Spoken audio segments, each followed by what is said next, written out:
Okay. Sorry, I forgot to add a handout, so I just went and added that real quick.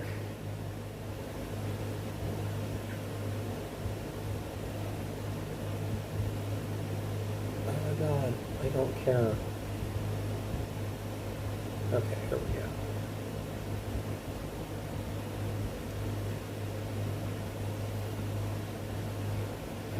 There's an update to Chrome. Here's what's new. I don't care. Just open a web page.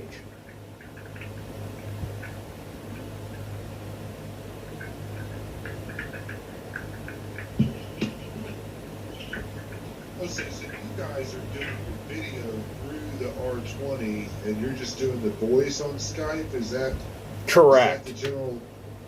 Okay, so I need to video input source. So yeah, if you look in the little gear icon for Roll20 and go down to audio video, where it says others can hear or see and I can hear or see, you can select the video option and then just scroll to the bottom and click the reconnect button. Okay, audio video chat. Scroll down, reconnect.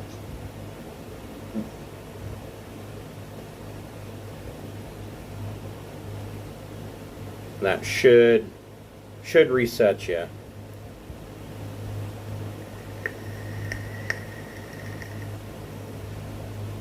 Oop, we lost somebody. There he is. Well, I'm going to be a picture because that's fine. Yeah. We ran into that problem with Cameron's camera not wanting to recognize Roll20 for a while, and I ran into an issue, which was, this is the dumbest fix I've ever seen in my life. So I ran into an issue. I was cleaning up my computer, and I thought, hey, you know what? I'm going to delete all my cookies and history and start over. Well, that caused a whole bunch of problems with Roll20. And so I logged into Roll20, and it says, do you want to allow it, it's because I use a Samsung Galaxy Tab S6 tablet, it says, do you want to allow the Roll20.net to access your camera? And so I kept trying to click allow, and it wouldn't let me. And I'm like, what the hell? After trying for, I don't know, good 10, 15 minutes, I finally discovered the issue is that I had the window maximized. I went up and I put the window back into a window. All of a sudden I could click on the allow button and it worked. Like, that's the dumbest fix I've ever had. That's even dumber than, have you tried turning it off and turning it back on again? You know. So it looks like we are all here. I will go ahead and bring us in. Welcome to the Pirates of Drinax. If you're watching on Twitch, scroll down. You should see some tiles there. Each of those tiles will take you to one of these fine people's web pages. If you don't see the tiles, click on my profile image and they should pop up. We like to thank a friend of the Greenwater Guildhall, which is the name of our overall gaming group. These are not partnerships or sponsorships of any kind. They're products that we just really like. Tonight we would like to thank Fable Beard Company. They make beard products such as oils, butters, balms, and co-wash. And they also have a full line of deodorant and spray-on colognes now. And each of their scent profiles is a different fantasy character. Tonight I am wearing the Hero Beard Balm, which smells of a warm cologne. I quite like it, but I'm sure that they have a scent that's good for you. If you're a new purchaser or an old purchaser, they're actually having a sale right now. If you go to fablebeardco.com and create an account, you can use the code GROW in all capital letters. I believe it's GROW25, and you will get 25% off your entire purchase. If you're a fan of the Wednesday Night Traveler games, we do have a webpage via Obsidian Portal.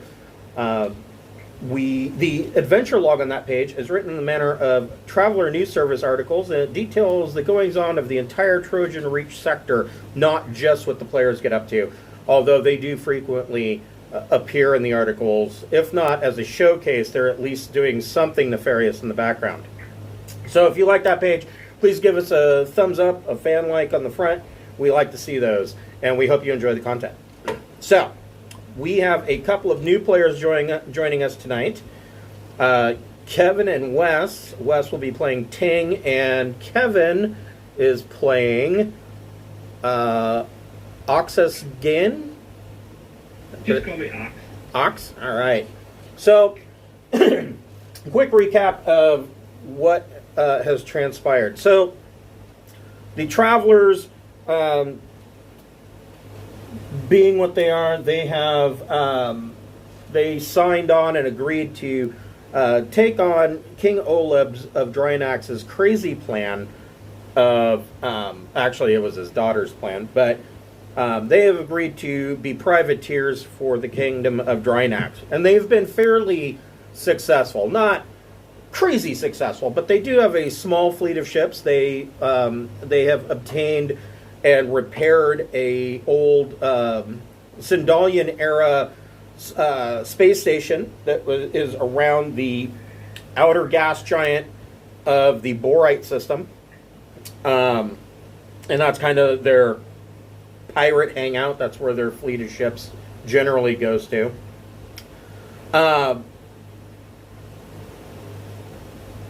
Oleb.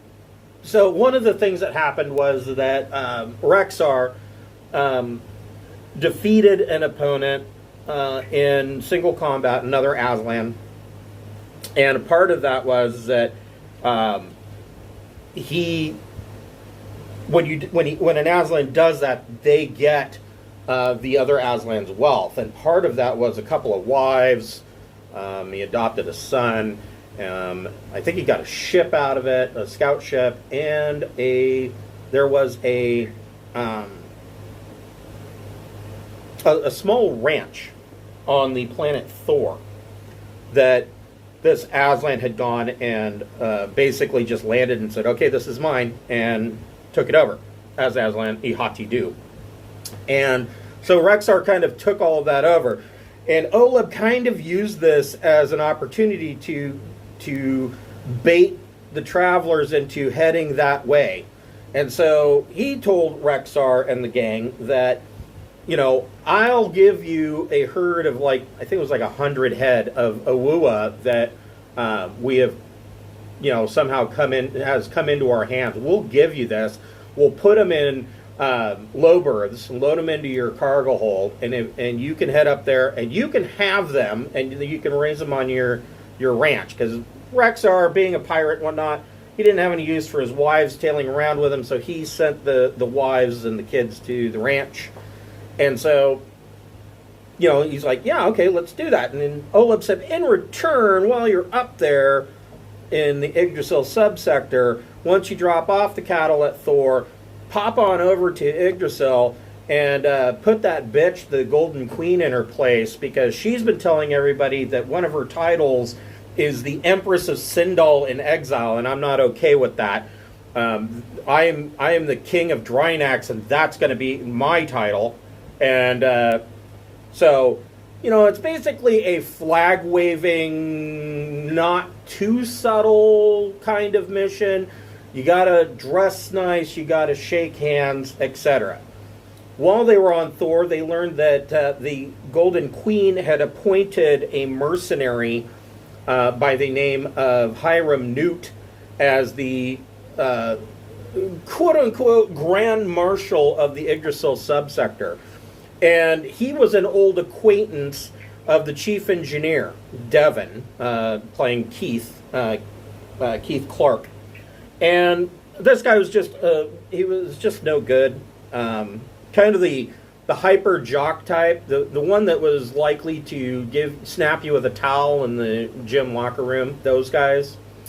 And he kind of put two and two together, went to Thor, saw that the Harrier was there, used an old Sindalian device called a landlock that was basically used in case of mutinies to take over control of the ship and lock it out. And so they couldn't leave. and it led to a gun battle in the town square, in which Keith got shot up pretty bad, but they ended up killing pretty much everybody. I think they left one of them alive. He was at least breathing. He had like 2 points left in strength.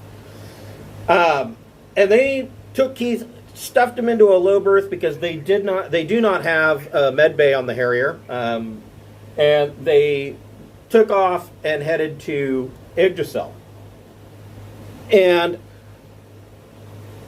once they got to Yggdrasil, they radioed in, requested clearance, gave them their usual spiel about, we're representatives of the Kingdom of Drinax, and that kind of got them into the door. And so after surgery and use of the slow drug, Keith is pretty much fully functional. He does have 2 augmentations that he needs to pick out.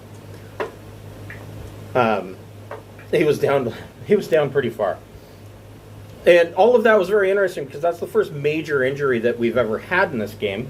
And so I kind of had to re-look at the rules and be like, how does this work? Is he going to die? Is he going to bleed out? What's going on? No, thankfully it's not. He doesn't have to make death saves like in D&D. So now you guys are ready to attend a audience with the Golden Queen, and let's go ahead and learn about Ting Hansen. Why don't you tell us a little bit about your character?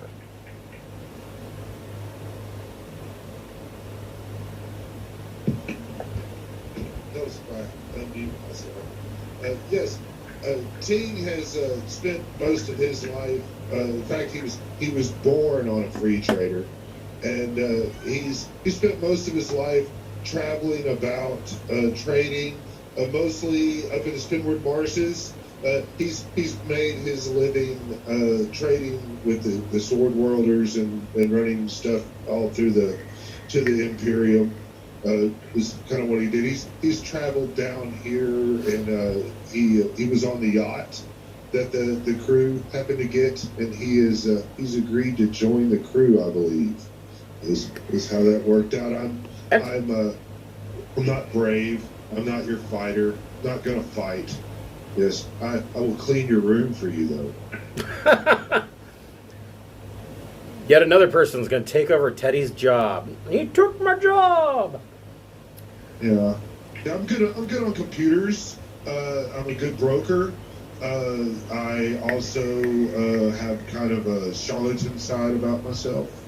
Yeah. Okay. A few augmentations, But yeah, other than that, I guess that's kind of Ting in a nutshell. Okay, I'm sure we'll learn more about him as we play and get to know him. Kevin, go ahead and tell us about Ox. Okay.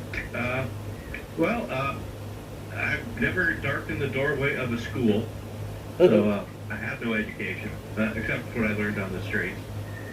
If the GM will pick a home world for me, because I don't know anything about the Trojan Reaches, so whatever fits in. On my mustering out, I sort of had to leave that world. And I don't want them to know I'm going back if I ever do. I just had to leave. Okay. But if you need a air raft, started, you misplaced the key, I'm pretty good at hot firing them. We can fix your bank account if you need it. But we may have to leave afterwards, but don't expect big words from me. Usually look over my shoulder. Not a big bar, not a muscular bar. But I know my way around the bars, taverns. That's about it. Okay, how about for your home world, let's make it Homestead. Homestead, okay. So Homestead is an interesting world in that it used to be, during the Sindalian Empire, Homestead was more or less kind of, well, I mean, it was a garden world. It was one of the dream places to live if you were in the Empire. But when the Sindalian Empire fell, and this was, 2,000 years ago? It was a long time ago. The emperors became more and more despotic, and they saw enemies in their own empire in every shadow. And so they let loose with nuclear weapons, biological weapons, all sorts of terrible, terrible things on their own planets. And Homestead really got drilled. Homestead was the site of numerous biological attacks, numerous nuclear attacks, and a fleet battle that happened in orbit around the world. And this fleet battle was so large that to this day, there is a ring of debris around Homestead. And so at night, it's actually a rather spectacular view, because when you look up, all you see is shooting stars from, just tons of them, from the wreckage burning up in the atmosphere. And this has been going on for 2,000 years. Most of the planet is more or less desert-like. But it is starting now to kind of make a comeback. But of course, because of the biological weapons, there are some new and insidious things going on disease-wise on the planet, as well as there are known to be mutagenic creatures.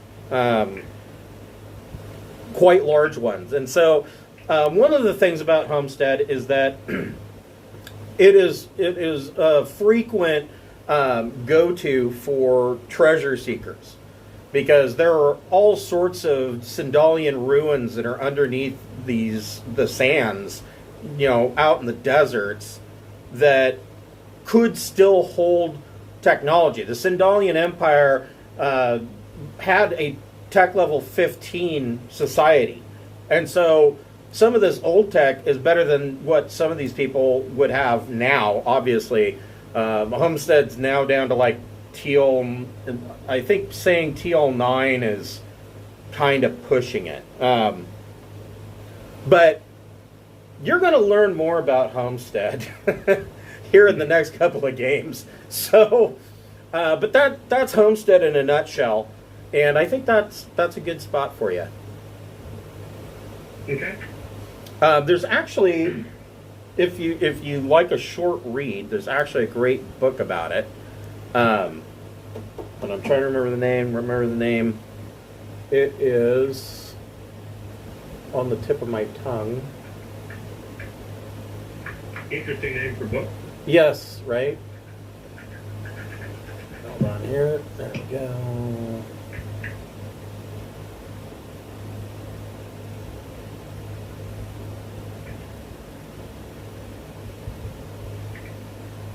Oh my goodness. You know what? After the game, I will look and tell you what the name of it. But it's like a short novella, and it's a new traveler fiction, but it's quite good. It gives a pretty good description of Homestead. So so how did you come to meet the crew, Ox? Are you so you said that you've got some nefarious skills such as hot wiring cars and things like that. What could have? In case you forget your keys. Right.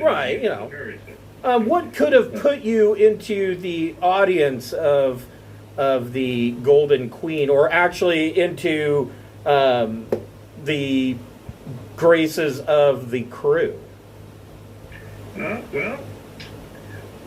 One way would be at one of their ports along the way. Yeah. Like I said, whatever planet I was on, I needed to get off.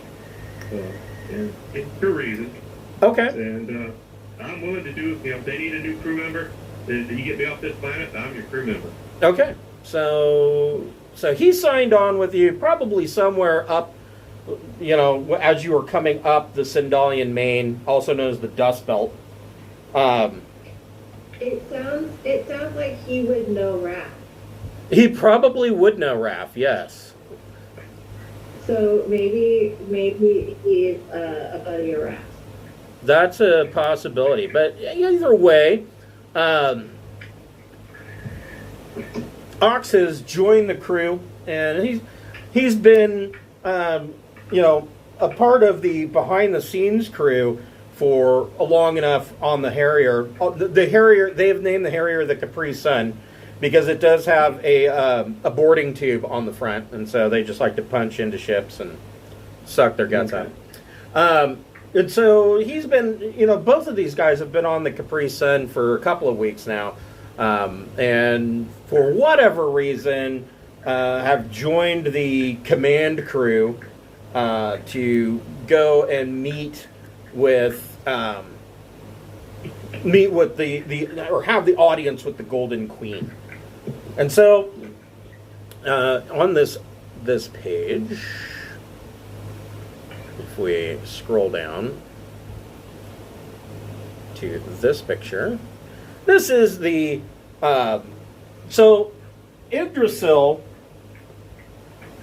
is okay. Well, I kind of have to explain this, or else it's not going to make any sense to you guys. So hold on, let me grab a map here. That's the wrong map. There we go, Sindalian Main. So this is a map of this region, and this line of planets or systems is called the Sindalian Main or the Dust Belt. And really what this is a trade route that the whole reason for any of its prosperity is that the Third Imperium sends freighters and traders up the Sindalian Main up here into this green area known as this is the Florian League. And they have to go through the Trojan Reach, which is basically the butthole of the galaxy. I mean, let's call it what it is. It's not a great place. And so they frequently send these trade convoys, and we're talking about big bulk freighters, there are some smaller cruisers, but a lot of this stuff is the big stuff. And they trade a number of tech items up with the Florian League, and they had to make a decision on, where are we going to, what's the end point, where are we going to stow all this stuff? And they decided to pick Yggdrasil. Now, one might wonder why you would pick Yggdrasil. I mean, if you look at the planet, the planetary profile, it's not a great world. It's very cold. It doesn't have a lot of water. What Yggdrasil does have is during the Sindalian Empire, it was a high-tech world. They have a space elevator. At the top of the space elevator, the counterweight, is the palace of the Golden Queen or Golden King or whoever is sitting on the throne. And the current Golden Queen, nobody knows her name, it's just the Golden Queen. They came to her and said, hey, we want to use your port as our trade nexus for trading with the Florian League. She got all uppity and thought this was fantastic. This is going to catapult Yggdrasil and herself into, a new age of Sindalian Empire, and that didn't happen. And so it didn't happen for her father. It didn't happen for her. And so now, a lot of times, she just rants and raves, and she'll put out an edict, such as recently, claiming that a couple of skirmishes between Aslan, Ihati, and human settlers on Thor is actually a range war going on, and something has to be done about this, and she's going to put a stop to it. So she appoints this mercenary colonel to be the Grand Marshal of the Yggdrasil subsector, and he's going to stamp this all out. Well, she doesn't know this yet, but he's dead. she's going to be a little disappointed in that situation, I'm sure. But the Third Imperium doesn't really take anything that she says seriously. They're like, yeah, whatever. You do whatever you want. We don't care as long as the trade continues to flow. And so that's where you guys are, and that's the political situation in a nutshell. So, back down here. And so, this is what the interior of this, why is that not working? There we go. This is what the interior, this is her throne room. And this is kind of a good description of pretty much what most of the interior of this space station looks like. Well, not the counterweight of the space elevator acts or did act as Yggdrasil's highport, and so this kind of architecture is pretty normal in here. And this counterweight is huge. There's a pretty much an entire city up here. So you are all in your finest clothing, dress uniforms. So the crew, quite some time back, looted some Sindalian dress uniforms. So whether or not they've actually appeared in any of the Sindalian campaigns, they've got the fruit salad on their chest. Doesn't matter to them. Nobody's going to know it's 2,000 years old. And so there's a number of people here, dignitaries. There's a couple of officers from the Third Imperium, one of which Rexar and Qing Shi have previously met, a young Vice Admiral Krond, who is slightly terrorized by Rexar's description of life in the Trojan Reach and being in Aslan. And suddenly over the PA, you hear, "All rise for Her Grand Highness, the Golden Queen, Empress of Sindal in Exile, Mother of Water, Grand Despot of the Stars, Supreme Goddess Incarnate." And you see this woman come in, and she... it's really hard to see her face. She's wearing very pale makeup over her face with black eyeliner, like heavy, like around her eyes, like a raccoon type thing. And her hair is done up in this huge, outrageous headdress with golden chains and pearls weaved through her hair. And over the whole thing, out comes a golden chain veil with multicolored gems all through it. And she's wearing this huge matching dress with a golden chain inlaid in it and gems all over it. And she saunters into the room, and this dress looks like it weighs a metric ton. And she sits in the chair and holds out her hand and kind of goes, "Yes, yes, you come here," and points to somebody. And you see Vice Admiral Krond come stepping up, and he immediately kneels and kisses her ring and says, "Golden Queen, it is a pleasure to be here. May fortune shine upon you." "Yes, yes, what is it that you are seeking?" He said, "We only are here to thank Yggdrasil and the Golden Queen, Your Highness, for allowing the Third Imperium to continue trade through your region." He says, "Yes, you're very welcome. Please enjoy your stay here." And she turns to Captain Beth and the entourage of your crew, and she says, "Please step forward. Please, what is it that the Golden Queen may help you with?"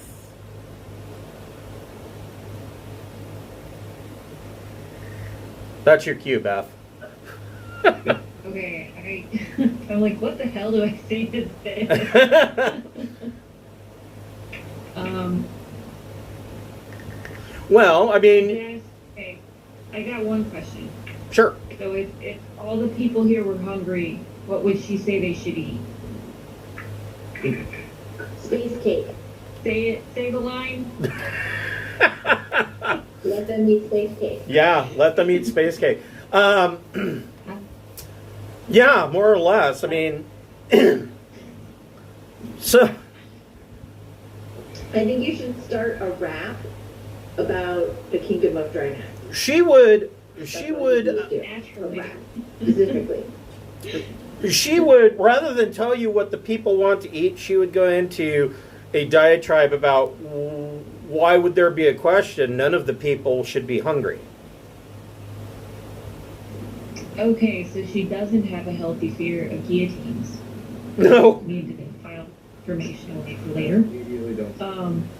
I guess I'm gonna ask her where she got the title that she uses as Queen of Sindal in Exile.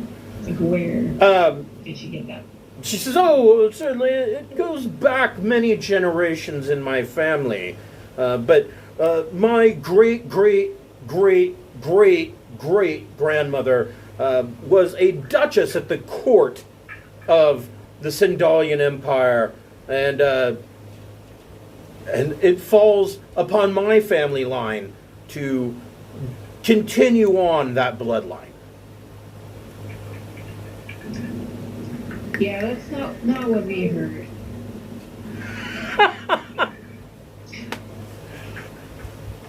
She just gives you that look, like the look that even having it hard to read her face, that look is like choose your next words carefully. That look.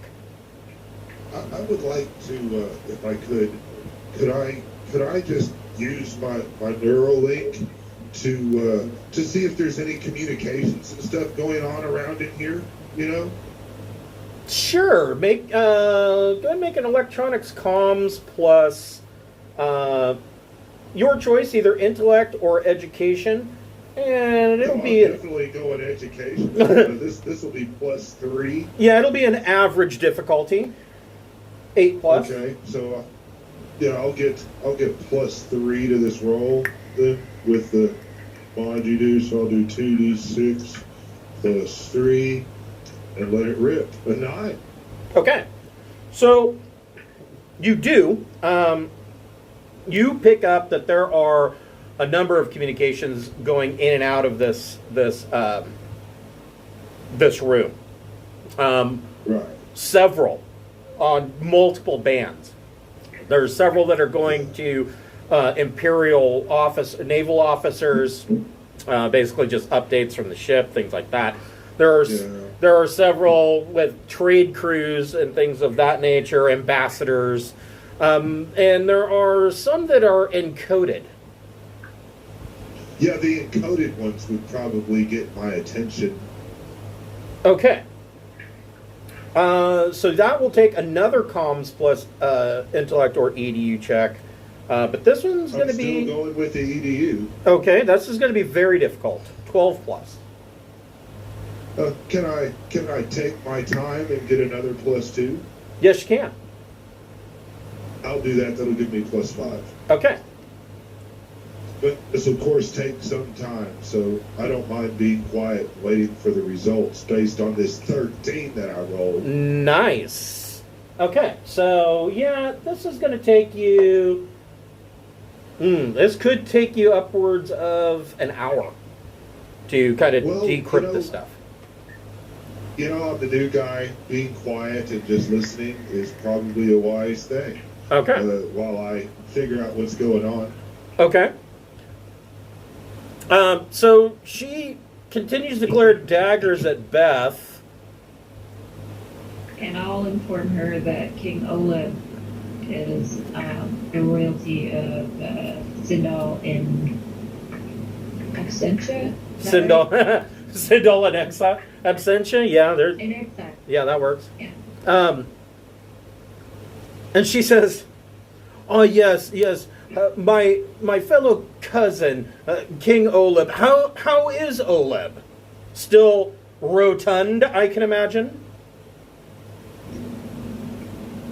Well, he was smart enough to hire people with battle dress to be these mercenaries. Oh my goodness. Beth, make Yeah, a. who was it? Who was it that said they weren't violent? Because I almost responded, "We got enough violence to go around. Don't worry about it." Ting the non-violent with no.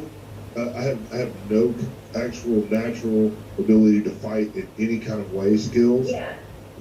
So Captain's a little bit. I know we didn't really introduce ourselves, but Captain is slightly unhinged. And as her second, you would think it would be my job to keep her in line, but that is kind of the opposite of what. Yeah, that usually doesn't work. She doesn't start it, I do as response. Like, this is what Captain wants. So. Oh, yeah. It's probably good that there's like a calm voice of reason on crew now. So Well, Ting. I wouldn't necessarily call me a calm voice of reason, but sure, we could start out Let's say attacking that way. a voice of self-preservation. A voice of self-preservation and somebody that believes that great profit can be made in the chaos. Yeah.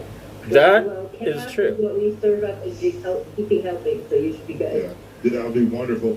So, But Mike, I'm a rather trained steward, so I will gladly serve the crew, Got of it. the Harrier well. so Ting, Food. did you get? I remember you got the 2 free skills, right? Yes, sir. I took deception and remote ops. That's right. And Yes, sir. Ox, did you get 2 free skills? No. Okay. You will have a choice. Okay. Knew I was forgetting something. I was like, Yes, pesky new people.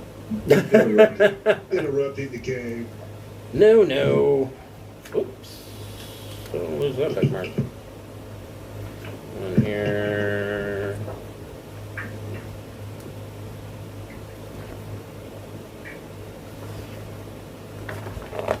Let me guess, they moved it on me. No, here it is. So, you can choose your choice, and all of these come at rank 1. You can choose Deception, Electronics, Gun Combat, Gunner, Medic, Persuade, Pilot, or Stealth. And you get to pick 2 of those. Okay. I already have a couple of those Okay? already hired. Can I take a +1 to what I already have? No, these are for additional skills. Okay. What does the crew need out of that? Persuasion might work. It's something I would do. Yeah, Persuade 1 would be a good one. And actually, since you've got most of those other ones, how about I swap something out here?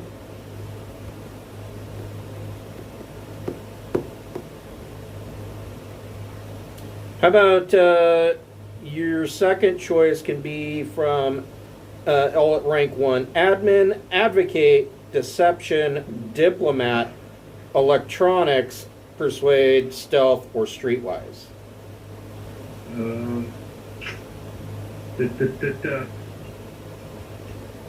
Well, I already have electronics computer. I guess I could go electronics, what is it, recon? Is one of them, or remote? Electronics, remote ops. Okay. That's something I probably did while we were working. Yeah, working. Working, right, yes. Yeah, having some drone operators would going be... on around you. Yeah, having a couple of drone operators wouldn't be a bad thing. That's the way you avoid going to the med bay. If you just use drones. Yeah, you send the robots, and then you don't have to worry about it. Yeah, you just tell the captain to buy another drone if you mess up. Yeah, there you go. Okay, Yeah. so I'll take Persuade 1. And, Buy. Buy another drone, in air quotes. So, Yeah. she says, oh, is it King Oleb's standard procedure to send such heavily armed diplomats? Sure is. She says, I believe, and she stands up and she unclasps the front of her dress, and it kind of just, you find out that it's actually just a big preformed like cloak made out of chains and repulsor lifts, and underneath she's wearing a much more casual bright yellow dress. It's still, formal, but it's not as large as this one that she was wearing. And she steps out. She goes, "Oh, I can't stand to wear that thing any longer. I believe that you should be invited to the grand joust." Well, that sounds like fun. The winner of the joust will be awarded a favor from my benevolence. Perhaps it would be wise to ask them to define joust before accepting. Yeah, everybody can make a recon plus intellect check.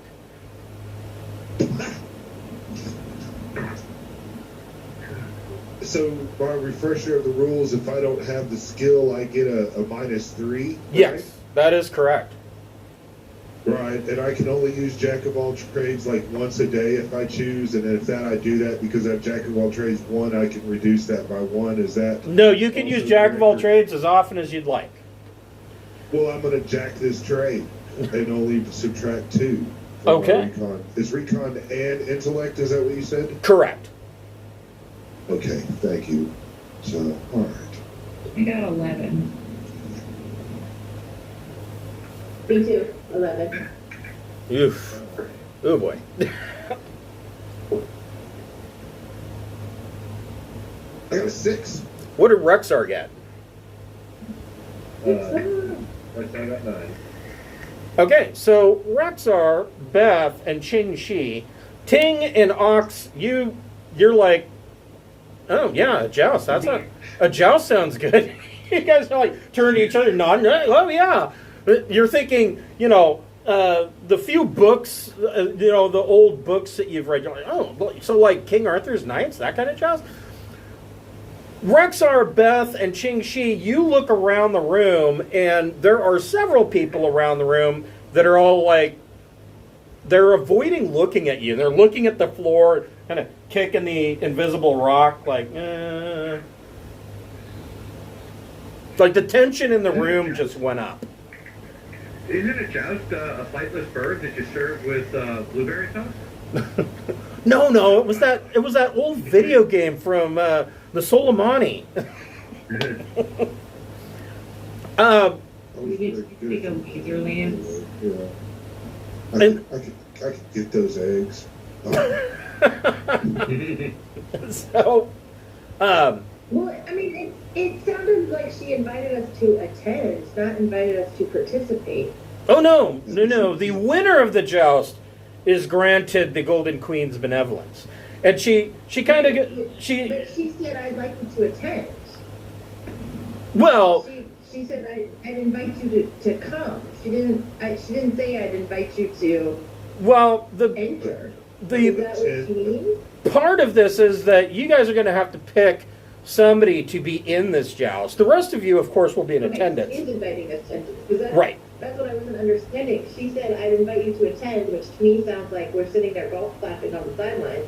And I'm like, well, what's the problem if we don't know what it is? We're golf clapping on the sidelines. Like, that's fine. And she holds up her hand, and on her hand she has numerous rings. One of the rings matches the one on her finger, or there's one on her middle finger and one on her thumb. And they look like little symbols. And she goes, cling! And one of her attendants comes over, and he has a portable tablet computer. And she says, yes, go ahead and put them in, we can put them in racer number 14. And the attendant comes over and she says, you can work on the details with them, and I shall go and talk to my other attendees. Ta-ta! And she goes and she starts mingling around the room, talking to various ambassadors. Now, some of the ambassadors but for Ting and Ox, there's a couple here that you may not have run into previously. There are a couple of Floriani here. And the Floriani, here's why trade with the Florian League is so important, is that so there are ancient sites all throughout charted space. But the Florian League is the only place where they're not ruins. The Florians are actually still using ancient technology. And you're not... I guess they're humans, I guess.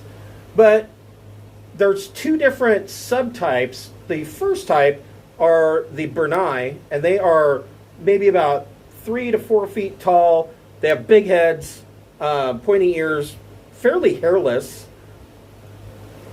And then there are their attendants, the Fescals. The Fescals are like 6'7", are just brutes, and they're not very bright. So you have the thinker caste, and then you have the laborer caste. And this seems to work perfectly well for them. But the Empire wants to continue trade with the Florian League in the hopes that they can coax out some of these, high-tech, ancient secrets from them. So far, that hasn't happened.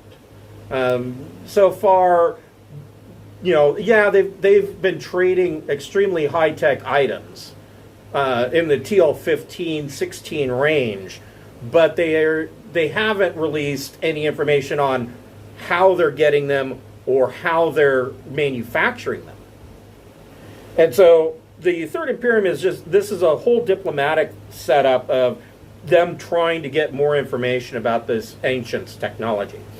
And so you see a couple of these Bernai Fescal pairs around the room that they're all meeting with one another and they're talking with the Imperials.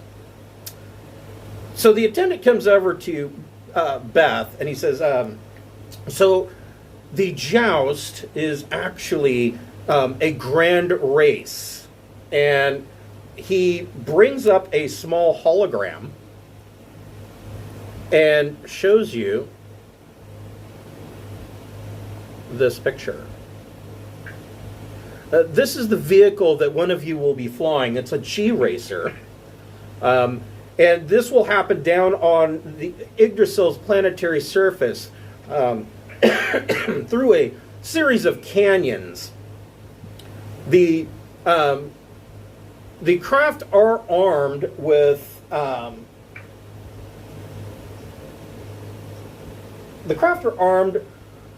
beam lasers, and you are the final craft. You will be in craft 14, so there will be 13 other racers. The winner at the end of the race shall receive Her Majesty's benevolence. So the question then of... Are you going to ask him what it even means? Yeah, so what? He looks at it, he rolls his eyes, and he goes, it changes every time. Nobody really knows.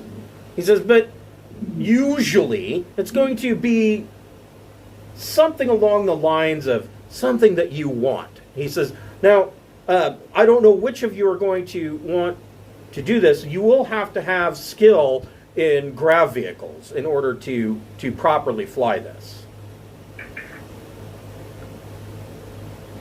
I have skill in grav, and I have a dexterity of 9. So I'll have a +1 on any dexterity-based stuff. But I have a grav 1. Well, I can get it started if they don't give us a key. Hey, I can steal it. I mean, borrow it. Borrow it.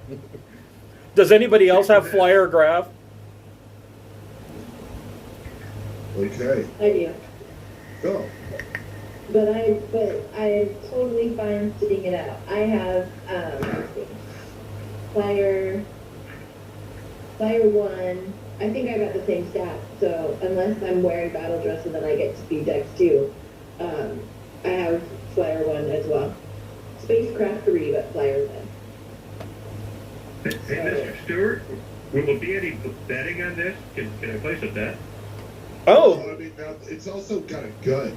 And if you're wanting to use the gun, that's probably not my forte. so yeah, it would Is that would turret or artillery?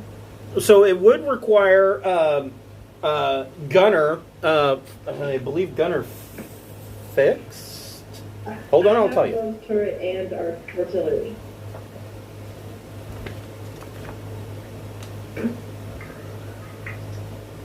Yeah, so maybe you guys are going to double up in this. So here it is. Gunner turret, gunner Although artillery. if your turret gunner, if it's a 2-person crew, I think Rexar's gunner is higher than mine. I just found a hole in the skill rules. That's interesting. So fixed weapons are a thing, but there's no indication of how to fire a fixed weapon. There's gunner, turret, artillery, screen, and capital. So I'm going to just rule that turret is the same skill. So gunner, turret would be necessary in order to... so one of you can fire the beam laser as, in the second seat, and one of you can fly. Sweet. Rexar, what were you saying? What's your gunner? +2. Yeah, you're higher than me. So how about Ting and Rexar flying? Just take a really big red button that says shoot here. Yeah. Yes. But you do it exactly one level higher than mine, so you should do it. That big red button has your name written all over it.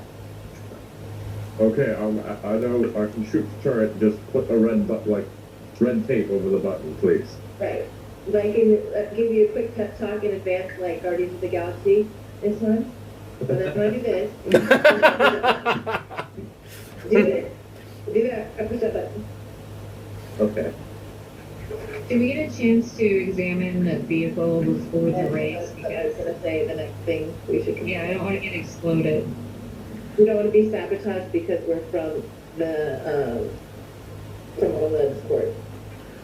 Yeah. That's true. And yes, you will be offered an opportunity to inspect the vehicle 4 hours before the time of the race, which will take place tomorrow morning. All right, that works. Did we bring any power breakfast for our race? Yes, Varger Power Breakfast. Don't forget those. Yes. So, We should put a bet, though, if I could, on our team. oh, certainly. Oh, that'd be sweet. So bets will be placed in the following morning, and the attendant just looks at Ox and goes, "You'll see what I'm talking about." And finally, after a bet, man, I have to show this. Where is it?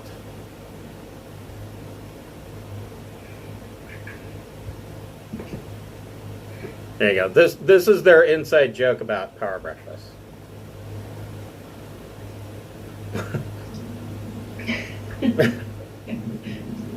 You were sold power breakfast by an extremely impressive corporate representative on, I forget which planet.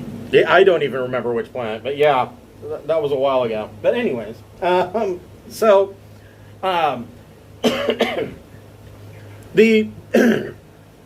the attendant tells you to take the elevator down to the surface tomorrow, and you will be guided to the hangar where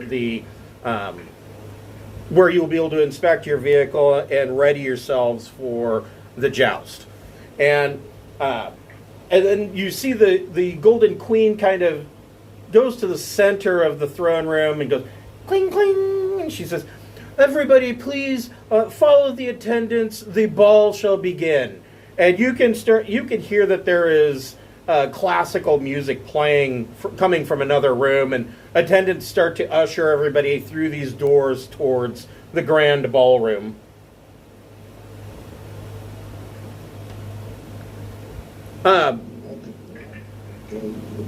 There are, as you make your way into the ballroom, there are staff that are meandering around with trays of fine wine. There's a banquet table, with strawberries and fruit. Everybody make another Recon plus intellect check. If you have the astrogation skill, you can make the Recon plus intellect check with a boon. So roll 3d6 and take the 2 highest. I got 18.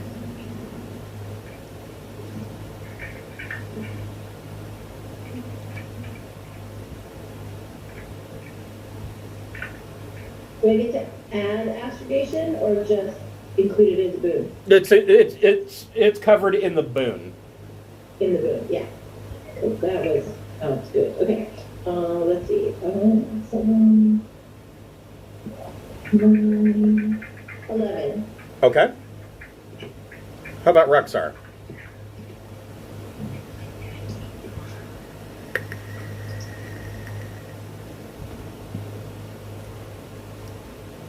Are you muted, Rexar? Yeah.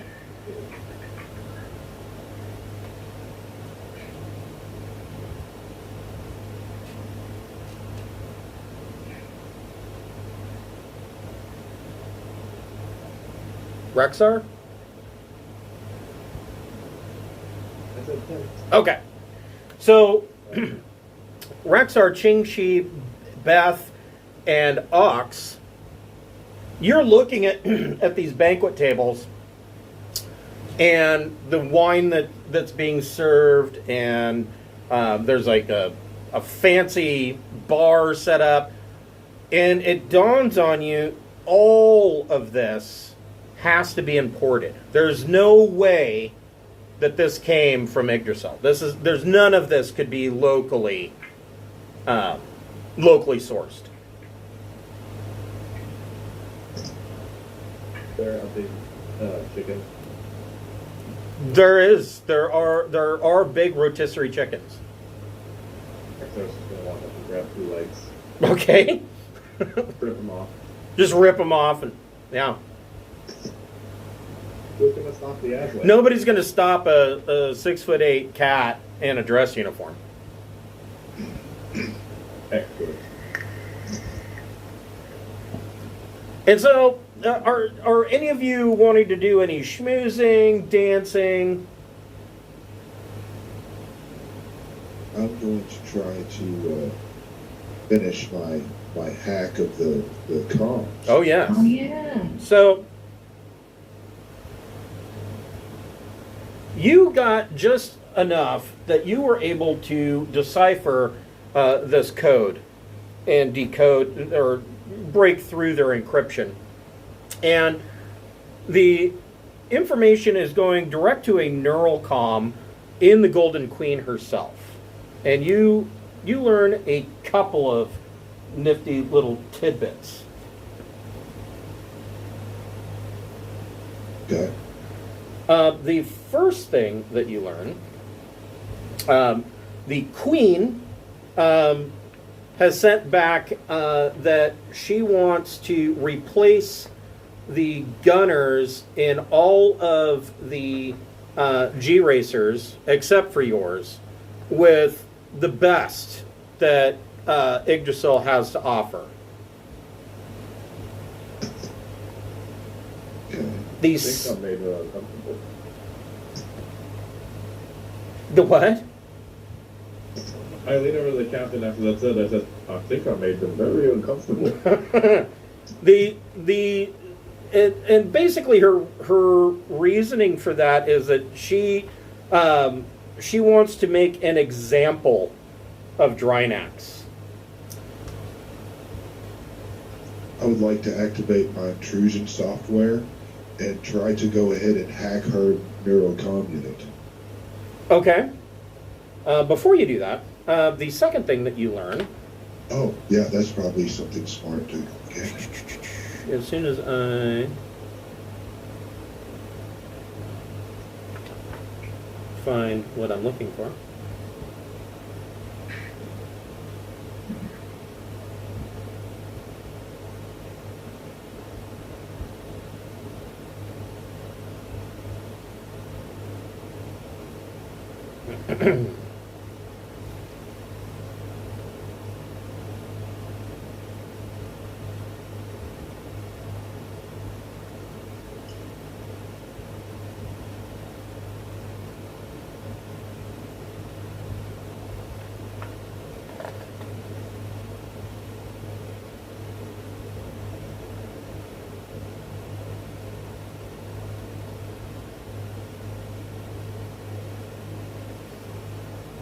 So you find that a shipment of anagathics is, you don't learn who it's for, but you learn that it is ready and will be shipping down the Dust Belt back into the Trojan Reach here in the next day or two. The information that you gather from this is that it's not standard anagathics. This is some kind of genetic manipulation technology. And so my understanding of this is that this has shipping numbers and maybe all that. Correct. Maybe some type of tracking. That's all right there. That's all right there in the encryption. Yeah, I think I want to try to record all of that, like a little sidebar in my little memory core of my system. Sure. And I am not going to try to do any kind of. I don't want to set off any alarms. Okay. Yeah. I've gotten some stuff that I think I'm going to try to approach the crew and see if we can steal this cool cargo. Okay. So yeah. What about the rest of you? Anybody else doing anything at the ball? Is it anagathics? Is that the psionic drugs? No, anagathics are anti-aging drugs. Oh, okay. They are Well, usually illegal everywhere. So since my character's not driving tomorrow, I will drink too much. Okay. Oh, crap. Ching Shi, what are you up to anything? Babysitting Captain Beth, or? Yeah, I think that's probably what I'm gonna do, is babysit Captain Beth, and then for the evening, I'm guessing Keith is resting and relaxing on the ship. Probably, yes. recovering. And so I'm going to stay and keep the comms open between he and I in case we need word from the ship or anything like that. Okay. So I'll be designated driver.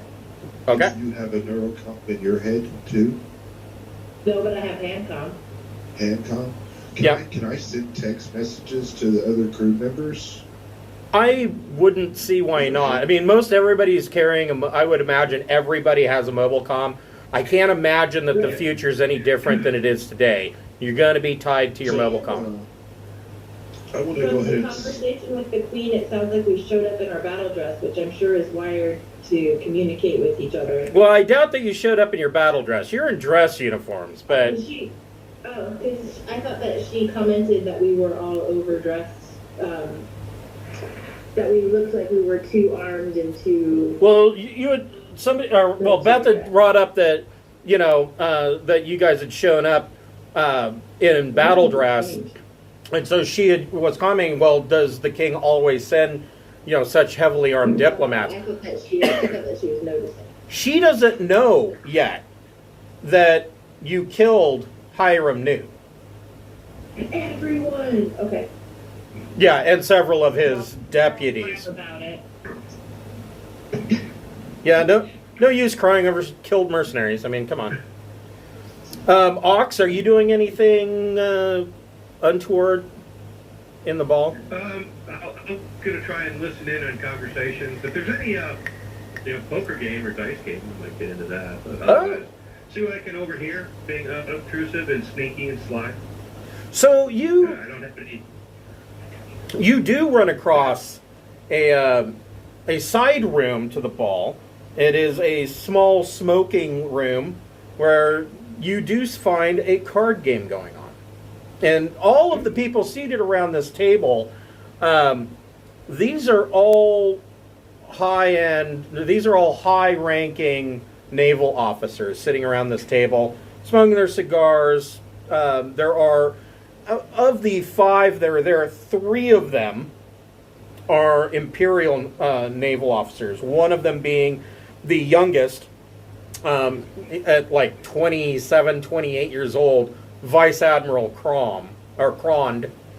And he looks like a fish out of water. The other 2 are wearing Yggdrasil naval uniforms, but they're both older gents. They look like they're probably retired admirals.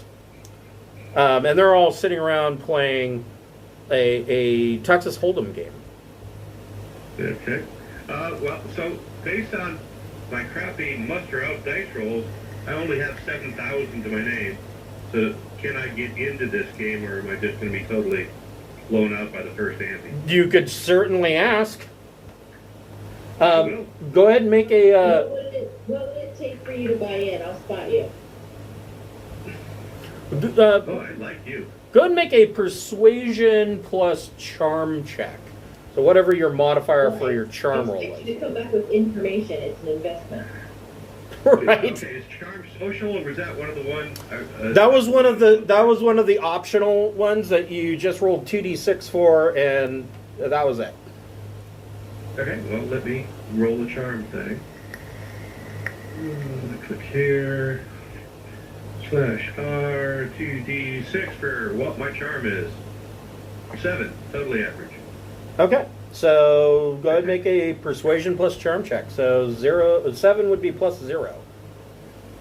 R 2d6, and I have persuasion. Persuasion is 1, based on that skill you just gave me. So here goes. Whoa. There you go. Yeah, he's Maybe you won't need to buy in after all. one of the Imperial admirals looks up and goes, Certainly, we're always willing to welcome somebody new to our game. No, please have a seat. And they deal you in, and he says, the dealer says the minimum bet is 1,000 credits. Okay. Well, let's go for 2. Okay. One of the retired Yggdrasil admirals says, if things get too difficult for you, sir, you can always bet that fancy spaceship you showed up in. Not my ship to bet. Well, we won't tell if you won't. Yeah, but Do you have the gamble skill? I do. I have 2 in gambling. That is one of my best skills. Go and make a gamble plus intellect check. Yeah, 2 of my events were gambling, so I must like gambling. Okay, so intellect is a +1, so +3 total. 4, 6, +3. Come on, dice. Wow. I'll take that. Okay. You win the pot on your first try. It's hard to beat a 14. And they all kind of sit back and are looking at the new guy. They're like, well, it seems we have a card shark among us. And Admiral Krond looks over at one of the Imperial admirals and he says, so, are you certain that I will end up with that command? And the Admiral looks to him and says, oh, I'm fairly certain. I'm fairly certain that the fleet command for the planet-class heavy cruiser Euriscro is certainly you are in the bag. Of course, means that there will be numerous smaller ships, but that is going to be your first command. There will be a small. How should I put it? I guess it'll be a shakedown cruise. Going through some of the lower, lesser difficult areas of the Dust Belt, but once you have that under your belt and you can prove to the Admiralty that you are suitable for the position, you can go about your business, your dream job of hunting pirates.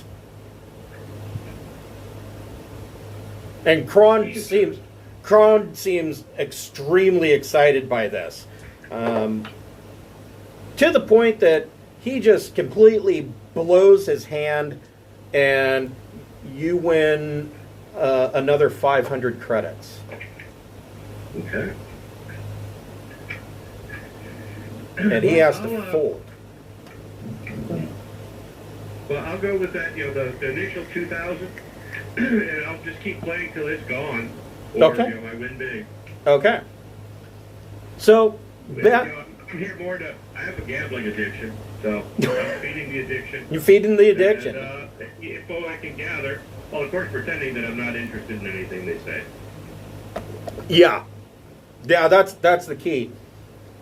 Although it's kind of hard to play the I'm dumb because you're wearing a Sindalian naval uniform, but Well, I'm just playing that I'm not that interested. Right. Not dumb. So Beth, you go over to one of the side buffets where there's a whole bunch of champagne glasses that are full, and there's a couple of attendants, and you just reach over and grab a bottle.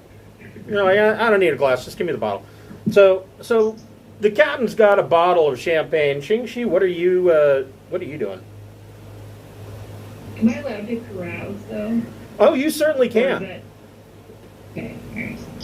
And then she can remember any of it that I black out. That's basically it. I'm going to, she may take a bottle, I'm going to take one glass, and I'm going to carry it around like I'm drinking from it. I'm going to behave as though I'm as drunk as she is, and we're two sorority sisters who talk a good game, but act out early in the evening, but be paying attention and listening.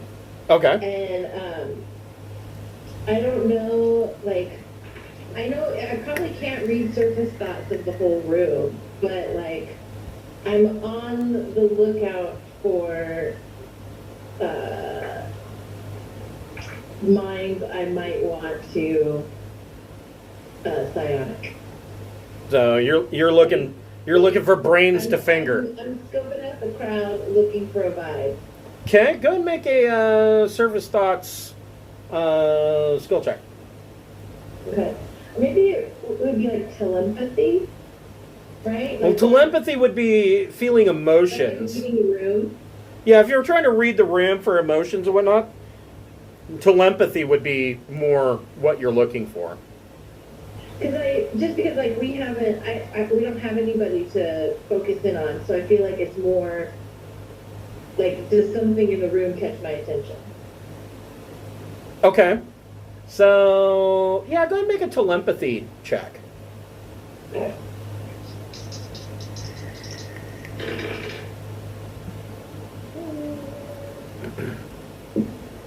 Nine. So, Great. Although it says it's routine. yeah, so, yeah, you got it.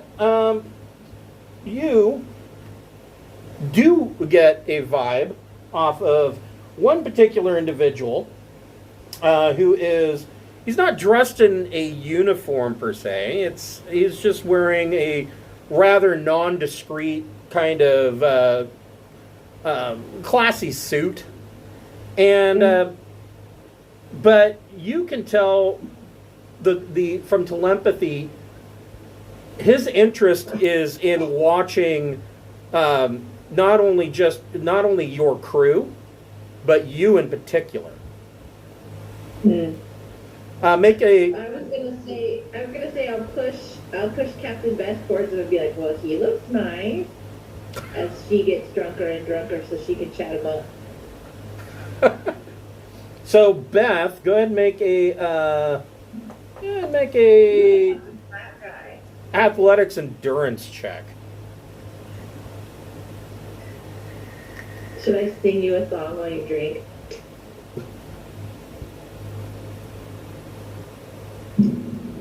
Sure. Let's see. I got 10. Ooh. So Beth's holding her liquor pretty good, and you can see that Ching Shi is trying to push you over towards this guy, and he notices that you guys are coming over towards him, and Ching Shi, you get a basically it's like a telepathic ping. It's basically a knock, wanting you to drop your defenses for communication. This goes against what I usually do. I don't like being vulnerable. Am I armed at all? You probably, I would say, if you're in a military dress uniform, you probably have a sidearm. Okay. So you probably have your pistol with you. Okay. So I'm gonna tell Captain to hold off. I'm gonna push the bottle out of her hand for just a hot minute before she has to rule against the drunky drunkerson, and I'll allow it. I'll drop the defense for just a second. So this guy sends you a telepathic message that says, trying to think of how to word this. If you want Marvin Gaye. yes, it's just a Marvin Gaye song. He says, if you want to be of continued use to the consulate, you're going to want to get out of the Trojan Reach in the very near future. And then he gets up and leaves the room. Okay. And there's no sense of where he's going or anything like that? There isn't any like eyebrow waggle, come follow me? No. Okay. Okay, I'll keep that information in my pocket and go back to the party. Okay. Ox, go ahead and make another gambling plus intellect check.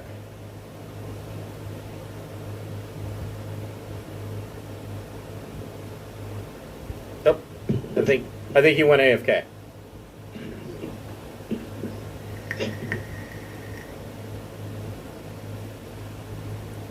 If no one's stopped him at this point, Rexar is like halfway through an entire chicken. Oh, I'm sure. Oh, yeah. You're just going through the whole thing.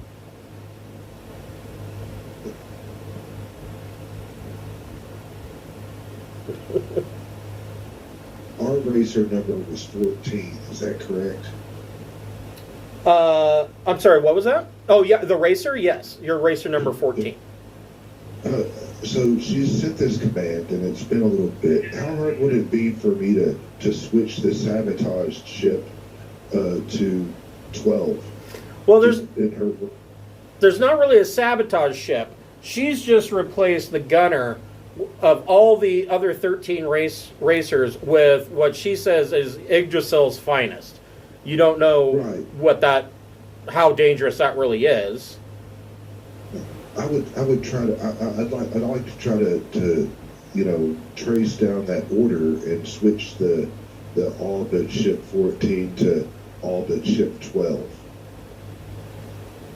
Just switch our number out with 12 on that order, because that's going to be a work order for people to go do, and that's what I want to try to get, that communication, and just switch the numbers. Okay, so that would require a electronics comms check plus intellect or education, but it's going to be formidable because you're going to have, it's technically you're hacking the comms. Okay, well then I have intrusion software loaded in on my neurocom to give me a bonus on such things. Sure. Can I use that? Yes, you can. This will give me, my intrusion software is bandwidth 2, so I'll get a +2 from that, and then from my computer skill I'll get a you said I'm using my comms, so my comms stuff I'll get a 2 from that, so that's +4. And then from education, I'll get a +1. This will be a total of +5. Yeah, go for it.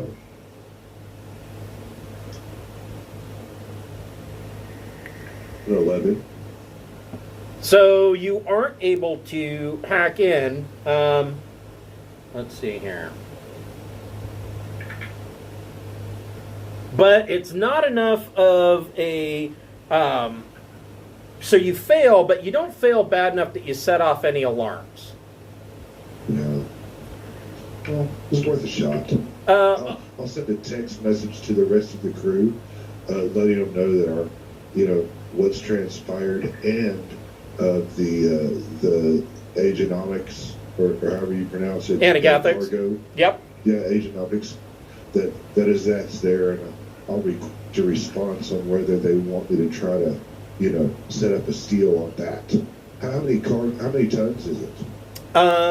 It is 20 tons. We can't carry 20 tons, can we? Actually, you can. The Harrier has 29.7 tons of cargo space. Okay.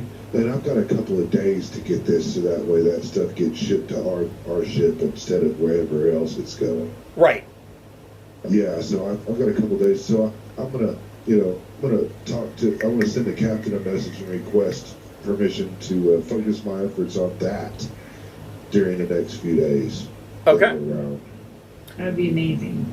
Yeah, but I'm not gonna because if I get caught in this, we're all fucked. Yeah. Yes. Ox, go ahead and make another gambling plus intellect check.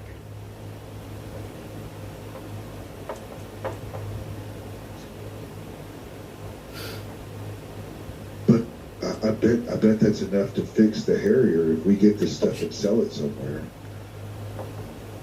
Oh, indubitably. Yeah. So, Ox, you're able to turn that 2,000 that you won into 4,000. He's just clocking cash. And at about that point, the rest of the table is like, oh, this gentleman is too good for us. Why don't we go out and grab a drink and look at these fine young ladies, shall we? And one of the Imperial admirals kind of chides Vice Admiral Cron. He goes, yeah, but he's not going to pay any attention to the ladies on the dance floor. He's got a pretty young thing at home, don't you? He says, oh yes, we're to be married as soon as I complete my mission here in the Trojan Reach.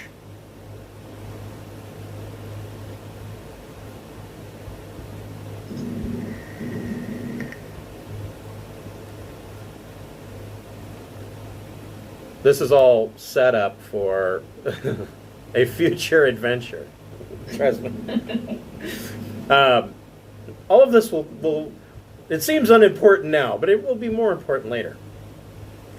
So that's the guy that wants to hunt the pirates. He's going to go get married after this. Is that what? He's going to go get married after he's done sowing his oats and bringing all the pirates back in chains. Okay, yeah. All right. Hey, at least he's not leaving a widow, right? I mean, Yeah, that's true. so you all finish up with the ball. Rexar is full of chickens. Wait, I didn't get to carouse.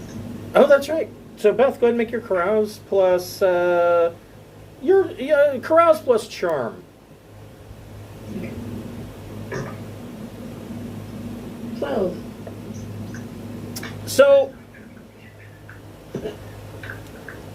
you are carousing, and kind of you've got a small group around there. Basically, everybody's wanting to ask questions about, well, what's going on with Drinax, blah, blah, blah. Is he really putting the kingdom back together, etc. The biggest question really is, what is a delegation from Drinax doing all the way out here at Yggdrasil? Because certainly Yggdrasil's not going to join the kingdom of Drinax. And there's several people that are scoffing at the idea that Drinax would be able to run an empire as large as the Sindalian Empire. They all believe, rightfully so, that the reality is that he could probably carve out a new kingdom, but that's probably about as far as it goes, and that's realistic. One of the people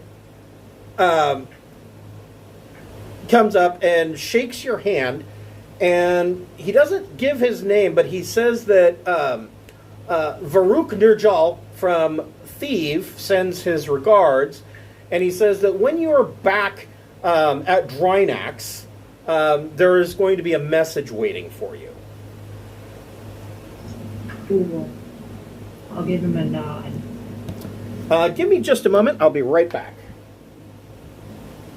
My apologies.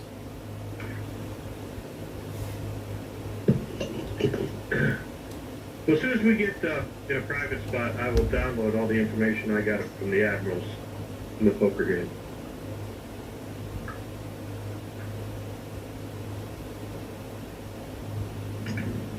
What I think I'm going to do is I'm going to try to leave a trail like this cargo got sent to one of these Imperial ships, but that'll be where the paper trail leads it.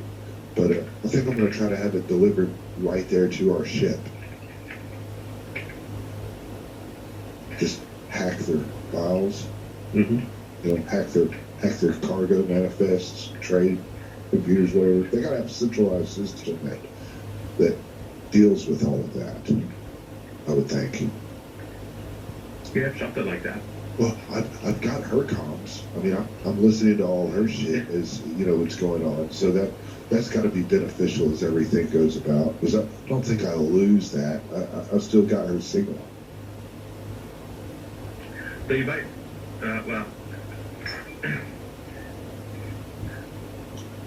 OOC. I don't know how secure our. I just have an office store. Walmart bought MobileCom. Yeah. So I don't know how secure any message you're sending to me is. Oh, I feel you that.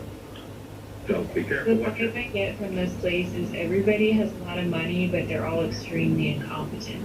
Yeah. So I wouldn't worry too much. I've got security stuff on mine. I actually used part of my bandwidth on my waiver jack to run security on my stuff. Yeah, my total muster out benefit was 9,000. So. I rolled 2 sevens, and it ended up with either getting a ship or like 40 grand. And so I was like, wham, there's 80 grand. So that really went a long way. Yep. I have those on my back, and now an extra 2,000 from gambling. Yeah. Got a snub pistol as my only actual possession. I can't really use it unless I load a program. I think we got some other guns laying around. I swear we do. I don't think that the issue is the lack of guns. I think the issue is the lack of shooting. Yeah. From the sound of it. Well, we can shoot people, but I'm not going to hit what I'm shooting at. I don't know. I mean, we've got breaching guns, we got boarding guns, we got combat rifles. We've got ourselves quite an armory. Yeah. It would be good to have somebody stay on ship sometimes, though, because Yeah. That's what I was thinking. if everybody leaves, it's like somebody could just take the ship, basically. Yeah. There's a lot of stuff you get if you got access to the ship's computers, you know? Yeah.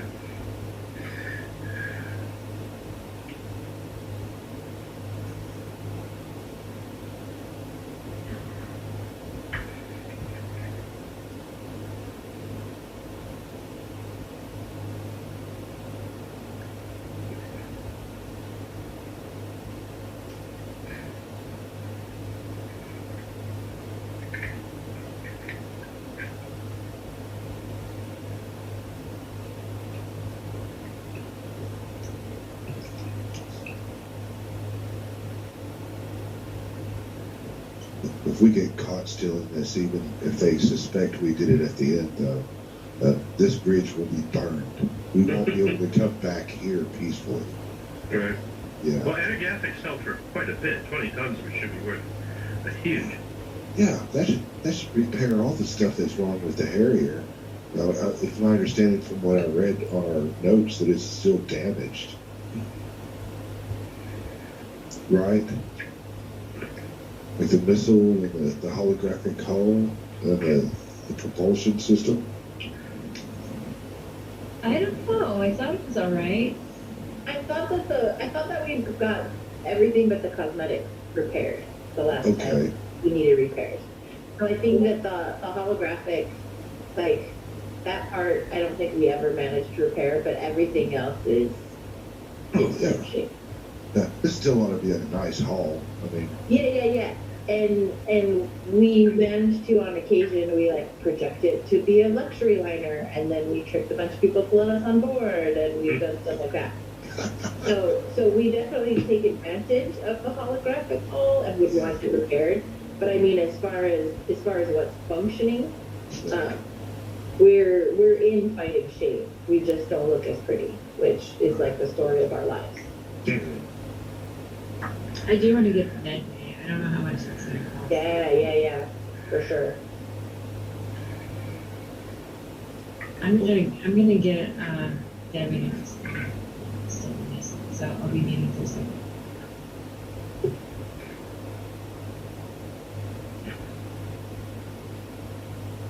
yeah, it ought to be a good payday.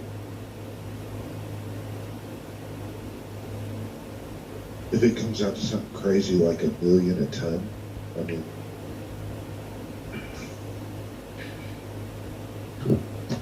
I don't know what it's worth.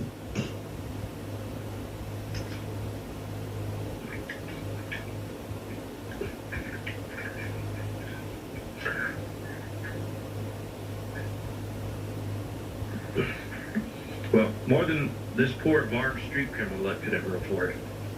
Oh, I'm in. yeah. I'm not the guy that's going to try to trigger the apocalypse upon us without it first trying to communicate in some way that, you know. But yeah, I definitely want to steal from these people.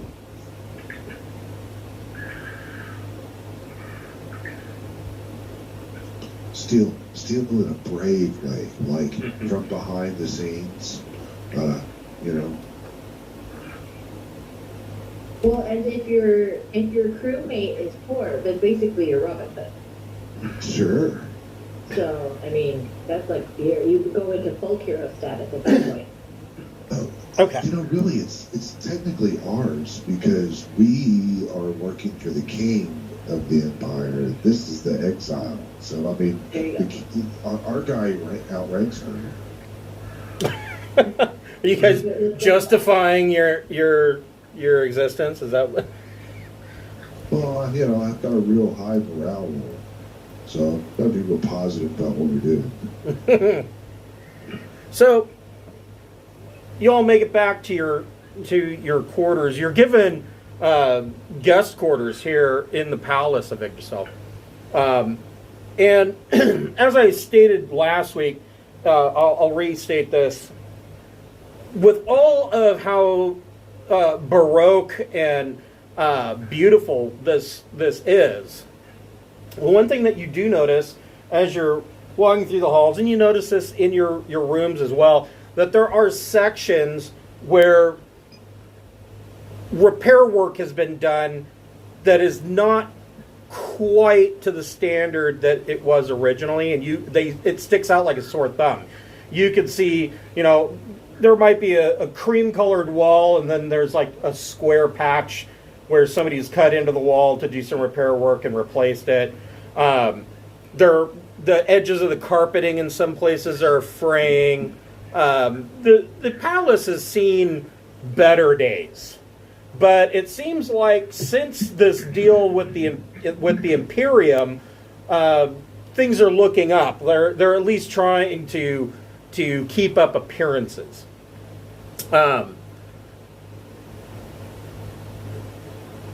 You get back to your rooms, and are you all meeting up to, or just keeping the information on your mobile comms and text messages at this point? Or I guess what I'm asking, are you all going to meet up in the captain's room and kind of strategize about the morning's race, or how do you want to do that? That's up to the captain. Sure, I'll be hungover, but We held it together this time. And neither of us managed to barf in the planters this time, so that was good. we weren't being served fermented milk. Yes, that's true. We were not being served fermented milk poison. Or irradiated water. Yeah. It was designed to get The best whiskey that could clean brakes, made with the purest of irradiated water. There was that whole journey to Ergo. So we're strategizing on the jousting? Yeah, I mean, or you could, or everybody can just get a good night's sleep, and you can get straight to it. So I'll shoot every single one of them. That's a very good plan. Yeah. I'll go for the rest. If that's, I'll report in and say what I've learned. Okay. Okay, so Rexar's gonna man the gun, and Ting's gonna drive, right? Right. Okay. Do we want to try and change ship IDs so that we get a different ship? They might all be the same. We're gonna get a chance to inspect them, so I'm guessing Or if we intercepted the comm about the change in ship, do we have something we can carry aboard it with us and real quick get through a different gun onto it or something? Probably not. You're not going to really have enough time to go down and do any major modifications or surgery to a G-Racer. Is it open top or no? So everybody can make a intellect check, just straight intellect.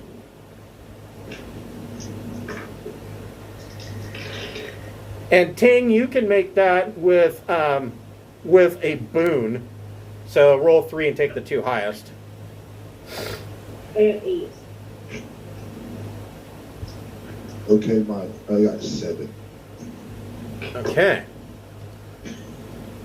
You just had surgery, don't you? Yeah, fine. Oh, Devin's back. Off about 10. Rexar, what'd you got?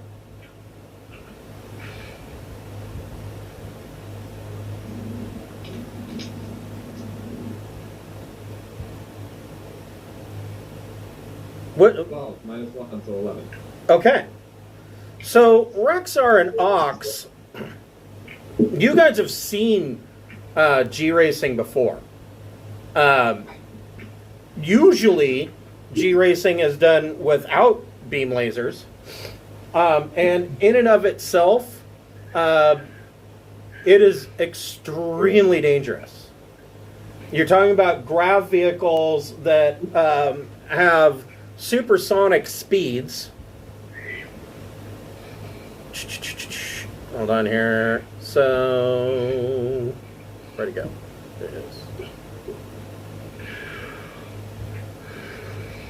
So this thing has a range band speed of very fast, which means you're talking 500 to 800 kilometers per hour. This thing flat up moves. And so usually that's the most dangerous part. The second thing that you guys know is that usually it's done with a single pilot. There aren't a whole lot of survivors from crashes in these things. They're a little bit more than, carbon fiber frames strapped to extremely oversized repulsor engine. So you're looking at, this is going to be dangerous, and that's before you put guns into it.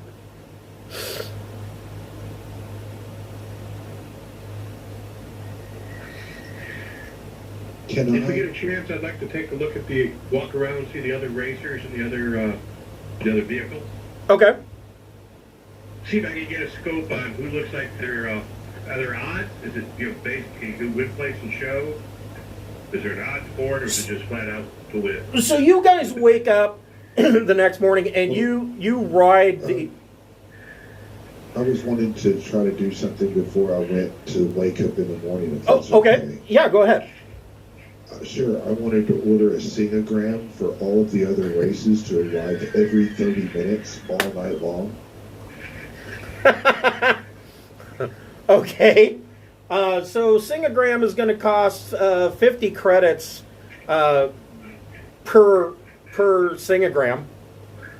Yep, I'll do it. Sure will. But Just give me a total. But because you're ordering it in bulk like this and frequency, you're looking at they're going to give you a discount down to 30 credits.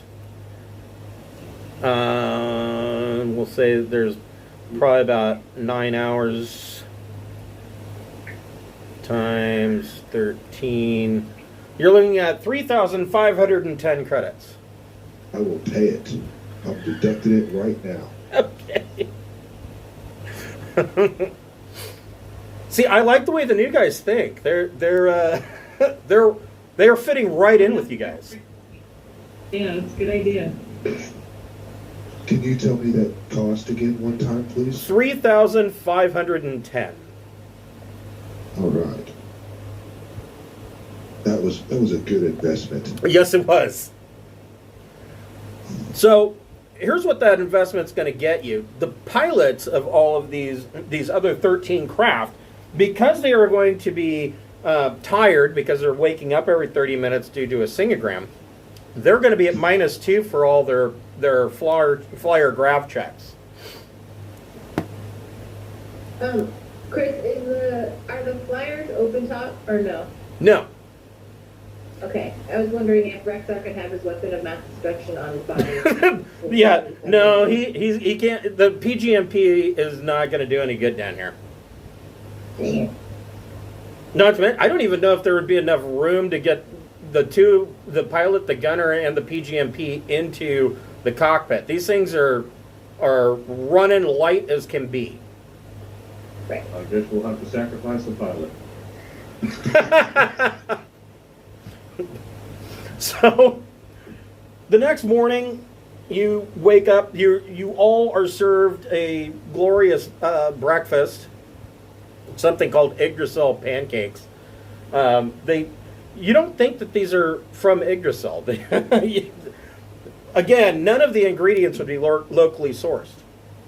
And so you finish your breakfast and you go and you take the elevator down to the planet's surface. Now, this elevator, if you can imagine, it's a bundle of carbon nanotubes that goes from a geosync orbit down to the surface of the planet. And when I say a bundle, you're talking about, it's probably a wiring harness that's like a mile wide or a mile in diameter. And this thing has numerous basically trains or cable cars that go up and down. And the cable cars themselves also have gravity technology in them. And this is why it doesn't take you 5 days to go from the palace down to the planet's surface and back again, because they can hit, high speeds and nobody has to worry about it. Just the way your ship works. Still, the ride is about 2 hours. And you notice, there are other cable cars going back, the trains going back up. Some of these trains are much bigger. They look like they're cargo. And you see that well, everybody make a recon plus intellect check.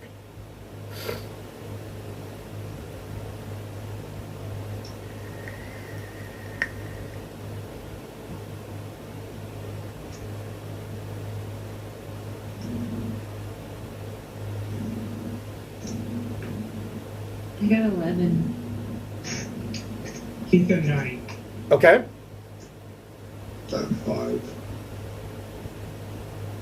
Then Ox got an 8. What about Ching Shi?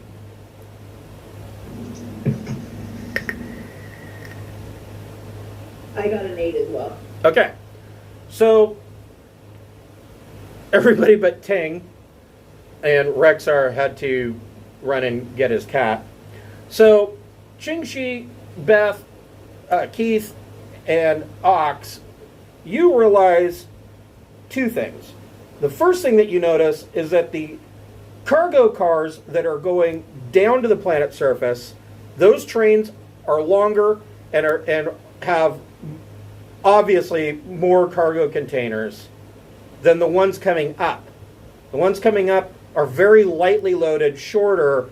So whatever's coming from the planet and going out for trade is less than what's going down to the planet. Does that make sense? So essentially what I'm saying is that you can tell just by looking at these freight cars, at least today, that there's more, they're spending more money for goods coming into the planet than they are making on goods going out. Yggdrasil's GDP is not very good. Yeah. So after about 2 hours, you come down into the station, and as promised, there are a number of attendants that are leading people to the what they call the race quarters, and coming on the side, you can see that there are lines of people coming into this arena. And as you were coming down on the cars, you see this arena, and it's kind of like two half circles, and the track runs through the middle of this half circle. And you see that there are people in lines trying to get into the arena to get into seats.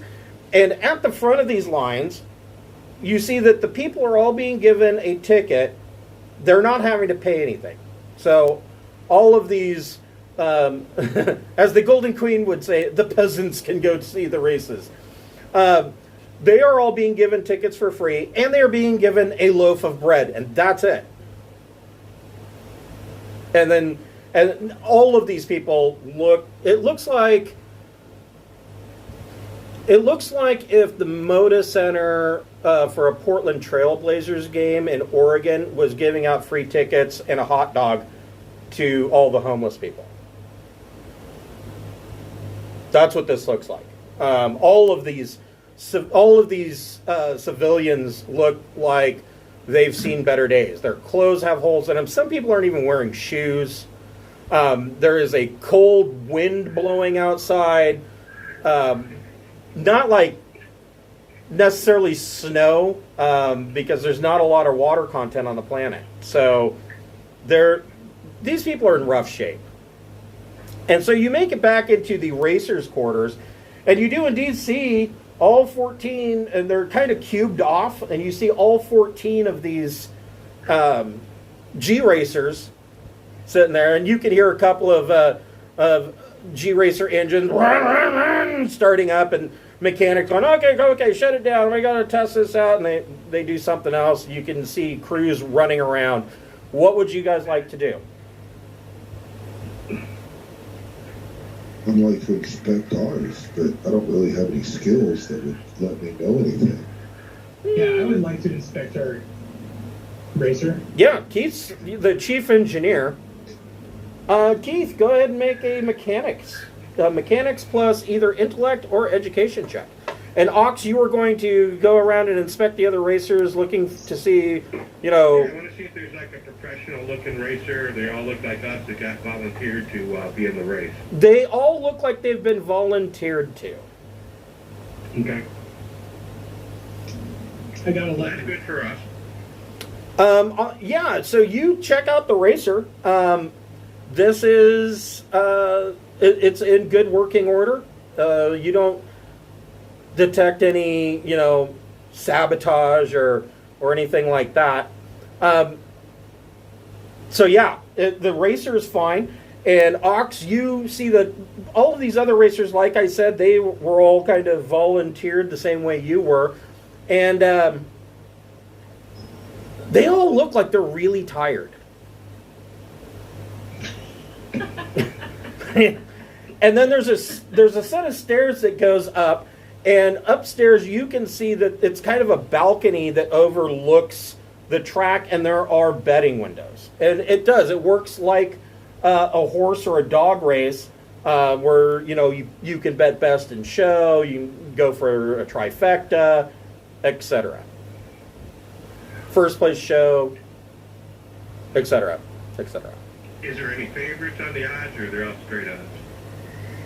Probably straight if we're all new.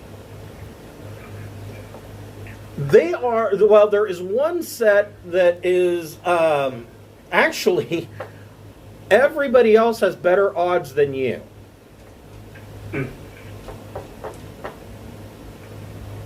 14 is at the bottom of the list with a 14-1 odds against. Nice. A lot of money.